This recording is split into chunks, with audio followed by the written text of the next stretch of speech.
नमस्कार, मैं हूं सौम्या और आप देख रहे हैं टॉप न्यूज छत्तीसगढ़। चलते हैं खबरों की ओर। भारत निर्वाचन आयोग द्वारा लोकसभा निर्वाचन 2024 के तहत निर्वाचन कार्यक्रम की अधिसूचना आज जारी कर दी गई है। इसके साथ ही संपूर्ण लोकसभा क्षेत्र में आदर्श आचरण संहिता प्रभावित हो गई है। जारी अधिसूचना के अनुसार संसदीय निर्वाचन क्षेत्र क्रमांक 11 कांकेर अनुसूचित जनजाति के चुनाव दूसरे चरण में संपन्न होंगे। कलेक्टर व जिला निर्वाचन अधिकारी अभिजीत सिंह ने प्रेस कॉन्फ्रेंस में बताया कि निर्वाचन की अधिसूचना का प्रकाशन 28 मार्च को किया जाएगा तथा इसी दिन से नाम निर्देशन प्रारंभ हो जाएगा। आयोग द्वारा नाम निर्देशन की अंतिम तिथि 4 अप्रैल 2024 निर्धारित की गई है। प्राप्त नाम निर्देशन पत्रों की समीक्षा 5 अप्रैल को की जाएगी, जबकि 8 अप्रैल को दोपहर 3 बजे तक अभ्यर्थिता के नाम वापसी ली जा सकेगी। उन्होंने बताया कि कांकेर लोकसभा क्षेत्र में मतदान 26 अप्रैल को किया जाएगा तथा मतगणना 4 जून 2024 को संपन्न होगी। नमस्कार, जैसा आप लोगों को ज्ञात है, अभी थोड़ी देर पहले भारत निर्वाचन आयोग द्वारा प्रेस कॉन्फ्रेंस करके लोकसभा चुनाव 2024 का पूरा शेड्यूल जारी कर दिया गया है और इस घोषणा के साथ ही हमारे ज़िले में आदर्श आचार संहिता लागू हो गई है। इसके संबंध में बताना चाहूँगा, जैसा आप लोगों को ज्ञात है, राज्य में हमारे छत्तीसगढ़ राज्य में कुल 3 चरणों में मतदान होना है। प्रथम चरण में बस्तर लोकसभा का चुनाव है, द्वितीय चरण में कांकेर, महासमुंद और राजनांदगांव और बाकी सभी लोकसभा क्षेत्रों का चुनाव तृतीय चरण में होगा। तो हमारा जो कांकेर लोकसभा क्षेत्र है, जिसके तहत कांकेर ज़िला, पूरा बालोद ज़िला, धमतरी ज़िले का सिहावा विधानसभा क्षेत्र और कोंडागांव ज़िले का केशकाल विधानसभा क्षेत्र, इस प्रकार से कुल 8 विधानसभा क्षेत्र इसके तहत आते हैं। इनमें निर्वाचन का जो शेड्यूल है वो कुछ इस प्रकार है। निर्वाचन की जो अधिसूचना जिसके साथ नाम निर्देशन लेने की कार्रवाई प्रारंभ होती है, वो 28 तारीख को उसका प्रकाशन किया जाएगा और उसी दिन से नाम निर्देशन लेना प्रारंभ कर दिया जाएगा। नाम निर्देशन की अंतिम तिथि दिनांक 4 अप्रैल की रहेगी। 4 अप्रैल के उपरांत 5 अप्रैल को नाम निर्देशन पत्रों की स्क्रूटनी यानी कि संवीक्षा 5 अप्रैल को की जाएगी। उसके उपरांत जिनके नाम निर्देशन पत्र वैलिड पाए जाएंगे उनके लिए नाम वापसी का समय दिनांक 8 अप्रैल को दोपहर 3 बजे तक का समय रहेगा। दोपहर 3 बजे तक नाम वापसी के उपरांत जो भी प्रत्याशी रहेंगे वे लोग चुनाव लड़ेंगे और मतदान की तिथि हमारे कांकेर लोकसभा के लिए 26 अप्रैल की रहेगी। इसके उपरांत मतगणना की तिथि जो पूरे देश के सभी लोकसभा क्षेत्रों में एक साथ होगी वो दिनांक 4 जून को होगी। 6 जून की तिथि भारत निर्वाचन आयोग द्वारा निर्धारित की गई, जिसके पहले चुनाव प्रक्रिया को संपन्न करा लेना है। तो इसमें जैसा मैंने बताया, हमारे यहाँ पे कुल 8 विधानसभा क्षेत्र हैं। बालोद जिले के 3 विधानसभा क्षेत्र, गुंडरदेही, संजारी बालोद और डोंडी लोहरा, धमतरी जिले का सिहावा, हमारे कांकेर ज़िले में कांकेर, भानु प्रतापपुर और अंतागढ़ और कोंडागांव ज़िले का केशकाल। इस प्रकार से 8 विधानसभा क्षेत्र हमारे कांकेर लोकसभा क्षेत्र क्रमांक 11 जो अजजा के लिए, अनुसूचित जनजाति के लिए आरक्षित है, उसमें उसके तहत आते हैं।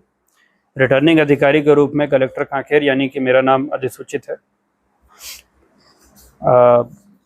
जब हमने समरी रिवीजन के आंकड़े प्रकाशित किए थे उस समय भी आपको बताया था कुल मतदाताओं की संख्या इसमें 16,50,692 है, जिसमें कुल पुरुष मतदाताओं की संख्या 8,07,549 और महिला मतदाताओं की संख्या 8,43,124 है। इसमें तृतीय लिंग के भी 19 मतदाता हमारे कांकेर लोकसभा में शामिल हैं। 85 से अधिक आयु वर्ग के मतदाताओं की संख्या कुल 3,249 है। इनके विषय में बताना चाहूँगा कि जैसा पिछले विधानसभा निर्वाचन में आपने देखा था कि 80 से अधिक आयु के मतदाता जो इस सुविधा के लिए ऑप्ट करेंगे उनको होम वोटिंग की सुविधा दी गई थी। अब कुछ दिन पहले उस नियम में अमेंडमेंट कर दिया गया है और अब उसको आयु की सीमा को 80 से बढ़ा करके 85 कर दिया गया है। तो अब ये सुविधा 85 प्लस के वोटर्स को जो होम वोटिंग की सुविधा का लाभ लेना चाहते हैं उनको ये फैसिलिटी अवेलेबल कराई जाएगी। इसके अलावा हमारे लोकसभा क्षेत्र में जो दिव्यांग मतदाताओं की संख्या है वो है 16,696। इसमें से 40% से अधिक जिनकी दिव्यांगता का स्तर होगा, जिनके पास प्रमाण पत्र होगा, उनको उनके विकल्प पर होम वोटिंग की सुविधा उपलब्ध कराई जाएगी। आप लोगों को जो प्रेस ब्रीफ दिया गया उसमें पेज नंबर 3 पे पुरुष महिला और इनका विधानसभा वार ब्रेकअप है, जिसको मैं पढ़ नहीं रहा हूं, आप लोग उसमें देख सकते हैं।